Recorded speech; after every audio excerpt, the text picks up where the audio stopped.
Hello friends, today's we will discuss about the Bohr's theory and in this topic we also take radio permitted orbits of hydrogen atom. We take by first postulate of Bohr's theory of hydrogen atom m square upon Rn equal to kZe square upon Rn. We see in this diagram the Coulomb force, it means electrostatic force Fe provides the centrifugal force of the electron. तो ये centrifugal force जो है वो इस electrostatic force को balance करता है और इससे ये इलेक्ट्रॉन जब अपने ऑर्बिट के अंदर रिवॉल्व करता है तो उस केस में ये न्यूक्लियस से बाहर की तरफ नहीं जाए। तो ये दोनों ही फोर्स एक दूसरे को बैलेंस करते हैं और इलेक्ट्रॉन अपने परमिटेड ऑर्बिट्स जो है उसके अंदर रिवॉल्व करता है, मूव करता है। तो उस केस में सेंट्रिफिकल फोर्स जो है वो electrostatic force of two charges nucleus and electron balance कर, then mv square equal to rn cancel, तो mv square equal to k ze square upon rn। Next rn equal to k ze square upon mvn square, equation number 2, equation number 1। अब next by postulate second of the Bohr's theory denoted that n equal to mvn rn equal to nh upon 2 pi, यानी angular moment of an electron is the multiple of nh upon 2 pi, यानी उसका जो angular moment होगा वो h upon 2 pi का multiple होगा। तो उस केस में इससे आप vn निकालें तो nh upon 2 pi mrn, then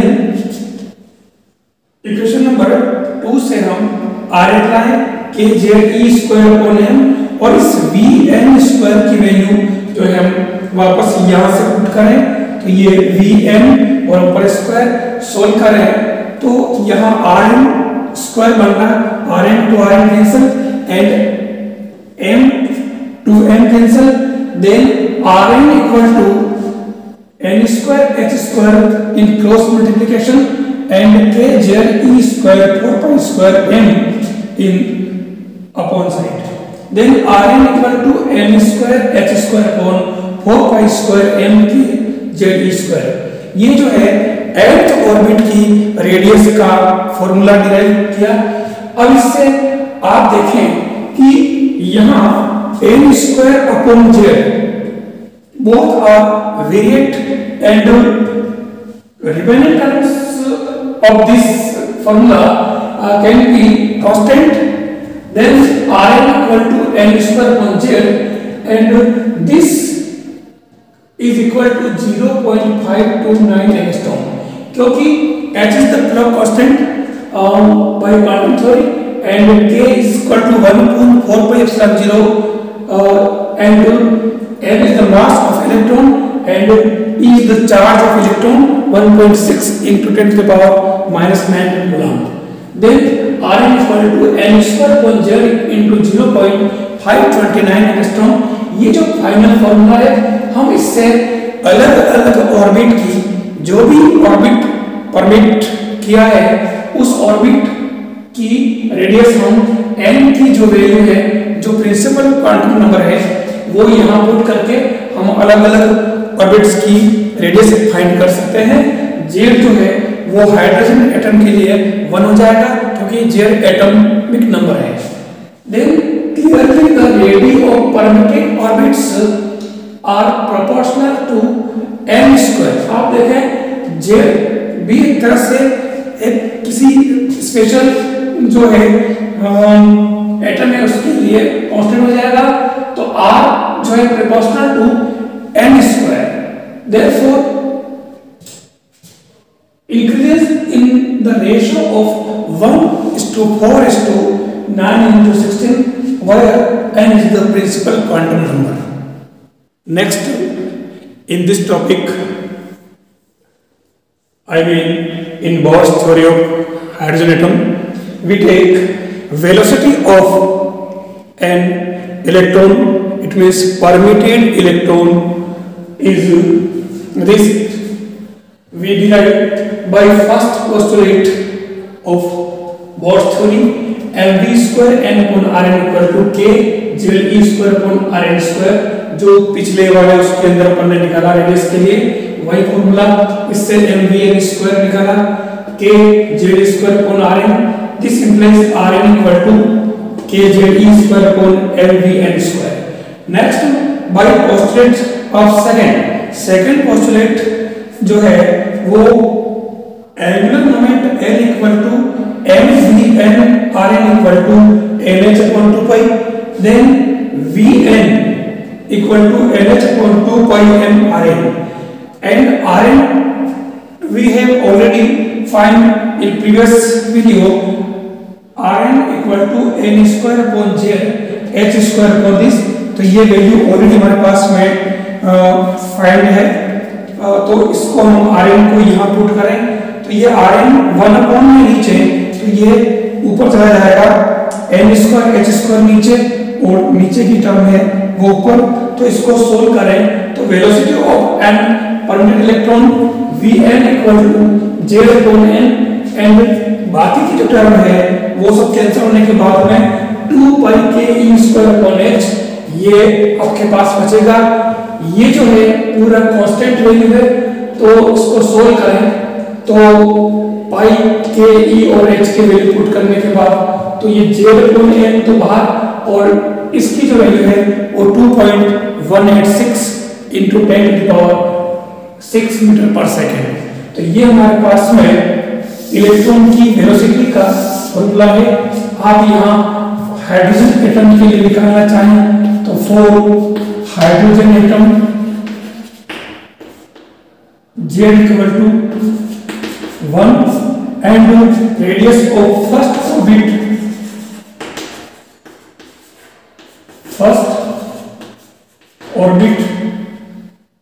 is that V1 equal to Z1 or 1 into 2.186 into 10⁶ meter per second, it means 2.186 into 10⁶ metre पर सेकंड। अगर आपको नेक्स्ट ऑर्बिट की वेलोसिटी फाइंड करनी है, नेक्स्ट ऑर्बिट के अंदर जो इलेक्ट्रॉन्स रिवॉल्व कर रहे हैं उनकी वेलोसिटी अगर फाइंड करनी है तो आप यहाँ n तो आपके पास में 2 हो जाएगा, z ऑलरेडी हाइड्रोजन एटम तो उसके लिए 1 रहेगा, इस तरीके से आप वेलोसिटी फाइंड कर सकते हैं। Next we will discuss energy of electrons in Bohr's model. Electron permitted in orbits which have some energies. It includes kinetic energy and electrostatic energy of 2 charges. क्योंकि इलेक्ट्रॉन रिवॉल्व कर रहा है orbit के अंदर तो उसकी काइनेटिक एनर्जी होगी। दूसरा, न्यूक्लियस के अंदर एक तरह से there are 2 charges in nucleus, one electron E- and other Ze on nucleus in centre of atom. तो यानी जो यहां पर Ze प्लस का और यहाँ इलेक्ट्रॉन जब रोटेट कर रहा है तो इस पर जो है E- चार्ज होगा, तो उस केस में यहाँ इलेक्ट्रोस्टैटिक एनर्जी भी इसमें इंक्लूड होगी। तो आप देखें कि काइनेटिक एनर्जी जो है वो हाफ mv स्क्वायर होती है और वो half k ze square upon rn के इक्वल होगी। वो कैसे? we know by first postulate mv square n upon rn equal to k ze square upon rn। ये जो आपने लिया है यानी mv स्क्वायर या इसको rn रहने दो, तो एक r उससे कैंसिल हो गया था, तो उससे ये ओनली हमारे पास में mv स्क्वायर बचा था। ये हमने क्या किया, मल्टीप्लाइंग बोथ साइड्स हाफ, तो ये हाफ mv स्क्वायर बन गया और ये half k ze square upon rn, यानी kinetic energy equal to half k ze square upon rn। Now potential energy of electron Pe equal to k q1 q2 upon rn square, then q1 equal to ze and q2 equal to minus e upon rn। तो आप देखें as total energy of the electron in nth orbit is En equal to k ze square upon 2rn, ये first वाला, minus k ze square upon rn। तो ये इसमें minus आ जाएगा, तो ये प्लस की जगह माइनस हो गया। आप देखें हाफ में से 1 माइनस करना है, तो En equal to minus k ze square upon half rn। There are rn is the radius of electron, permitted electron। तो rn अपन पहले से फाइंड कर चुके हैं, वो rn की वैल्यू जो है वो आप यहां पुट करें, तो ये 4 पाई square m k ze square upon n square h square. तो सॉल्व करने पर आप देखें z और n ये जो दोनों है यहां पर ये पूरा इधर आ जाएगा, इसके अंदर ये जो है z स्क्वायर नहीं होगा, ओनली z ही होगा इसके अंदर। तो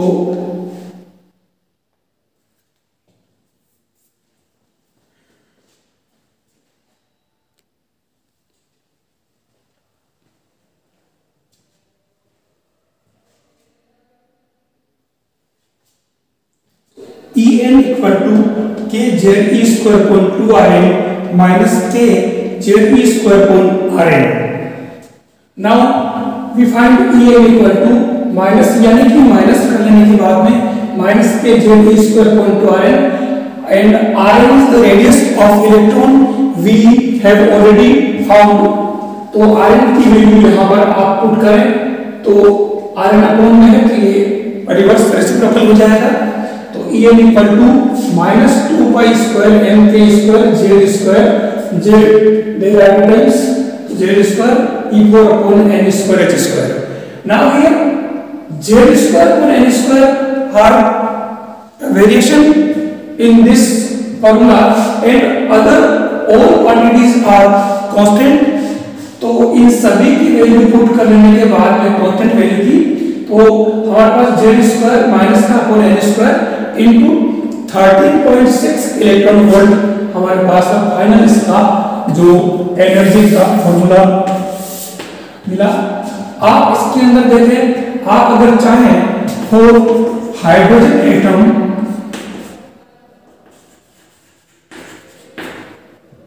Z इक्वल टू 1, तो हाइड्रोजन एटम के लिए आप Z इक्वल टू 1 ले लें।